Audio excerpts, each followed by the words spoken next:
I'm going to talk about a couple of problems.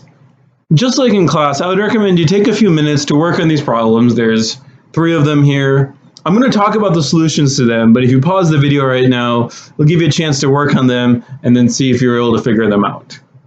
Alright, so problem 1 says consider the sequence given by the formula n over n plus 1. So the first thing we want to do is list the first 10 terms of the sequence. Alright, so we need to find a of n for n equals 1, 2, 3, 4, up to 10. To do this, just use our formula a of n equals n over n plus 1. So to find a of 1, this is when n is equal to 1. We get a of 1 equals 1 over 1 plus 1, or 1 over 2. For a of 2, we get that this is equal to 2 over 2 plus 1, which is 2/3. And so likewise, we can see that a3 is going to be 3 over 4, a4 is 4 over 5, a5 is 5 over 6, and so on. We can fill this out using the formula. Should be fairly straightforward. We get a9 is 9 over 10, and then a of 10 is 10 over 11. All right, so for part B, it asks us to guess what the limit of the sequence is. If you guess that limit as n goes to infinity of n over n plus 1, as n equals 1 to infinity is equal to 1, you would be correct.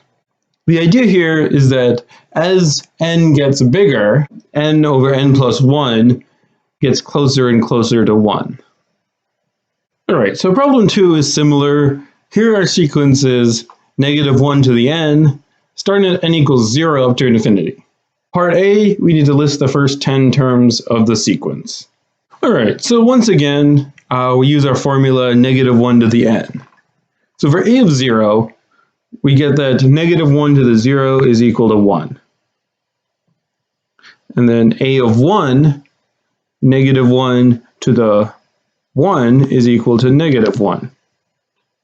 And we get that then a of 2 is -1 squared, or +1, a of 3 is -1, a4 is +1, a5 is -1, and so on. It turns out this just alternates sign every time.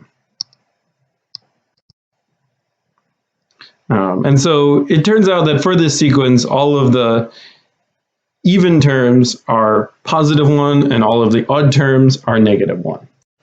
All right, so for part B, we're supposed to guess the limit. Now, this limit is sort of always going between 1 and -1.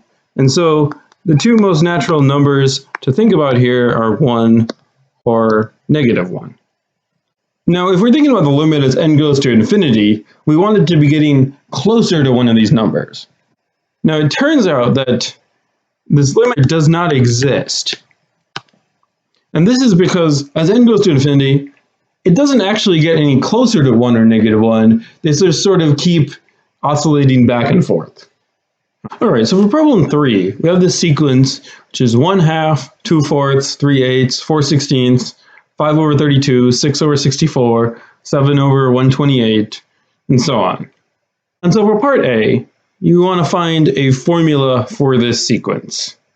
All right, so for part A, what you're trying to do is look for a pattern here in the terms. Now, I guess we can look at both the top and the bottom terms here, because these have actually very different patterns. So for the top, we just get that it increases by 1 every time. So we add 1 each term. Now for the bottom, we get that we multiply by 2 every time. So multiply by 2 each term. And so what this means is that, so for a of n, our top here just matches the nth term. Notice that the first term has a 1 on top, the second term has a 2 on top, a of 3 has a 3 on top, and so on. The bottom term here might be a little trickier to do. What you have to see is, what we do is we multiply by n, or we multiply by 2 every time. And so this ends up being 2 to the n. 2 to the first is 2, 2 to the second is 4, 2 to the third is 8, and so on. So we're able to find a formula here if we notice this pattern. So part B tells us we need to take the limit as n goes to infinity of this sequence. So we see here is we can take the limit as n goes to infinity of n over 2 to the n. And so if we're just thinking about this is a limit. If we plug in n, we get infinity over infinity. We can actually use L'Hopital's rule here. And if we use L'Hopital's rule, we take the derivative of the top and the bottom with respect to n. Derivative of n is just going to give us 1. Derivative of the bottom is going to be 2 to the n times ln of 2. And if we look at this, this actually approaches 0.